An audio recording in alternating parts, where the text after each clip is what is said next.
Sa magkakahiwalay na lugar sa bansa, pare-parehong nasilayan ang kakaibang liwanag sa kalangitan. Nahula ng ilang netizen, baka rocket ng China. Nakatutok si Katrina Son. What the? Ano ang nasa dako pa roon?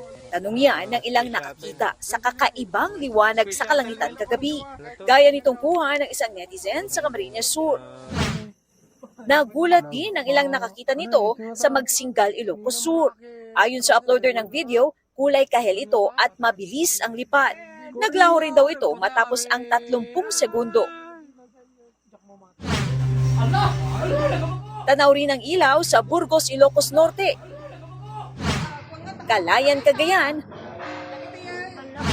pati sa Mulanay, Quezon. Hanggang sa Palawan, ang mga sighting na ito nangyari pasado alas 7 kagabi. Yut ninam rocket dito yun Hula ng ilang netizen, baka rocket ito ng China. Batay sa ulat ng Chinese media, nag-launch ang China ng isang carrier rocket mula sa dagat sa Yangjiang, Guangdong Province. Sinusubukan ng GMA News na kunin ang pahayag ng Philippine Space Agency o PhilSA at iba pang ahensya tungkol dito. Katrina Son, Nakatutok, 24 Oras.